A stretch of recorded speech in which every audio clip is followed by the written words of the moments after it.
நீங்க தொடர்ந்து ஜெபம் பண்ணிட்டு இருக்கிறீங்க. ஆண்டவர் உங்க வாழ்க்கையில நன்மையை செய்ய ஆரம்பித்து விட்டார் என்பதை நான் விசுவாசிக்கிறேன்.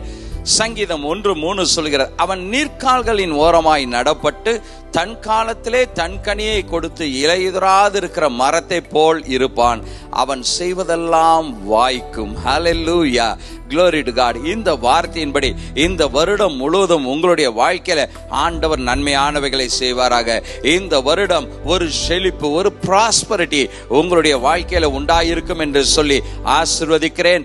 எந்த குறைவும் இல்லாதபடி எல்லாவற்றிலும் ஆண்டவர் நிறைவை உங்களுக்கு கட்டளையிடுவார்.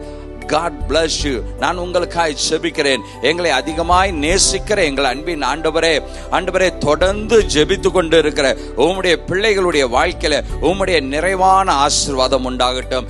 இவர்கள் நீர்க்கால்களின் ஓரமாய் நடப்பட்டு தன் காலத்திலே தன் கனியை கொடுத்து இவர்கள் வாழ்க்கையில அந்தந்த நேரத்தில் அதன் பலனையும் ஆண்டவரே ஆசீர்வாதத்தையும் இவர்கள் சுகந்தரிக்கும்படியாய் இவர்கள் ஒவ்வொருவரையும் நான் ஆசீர்வதிக்கிறேன். கர்த்தர் நீர் ஆசீர்வதித்து பெருகச் செய்வீராக. இயேசுவின் நாமத்தில் பிதாவே, ஆமென். God bless you. இந்த வசனத்தை கிளைம் பண்ணுங்க.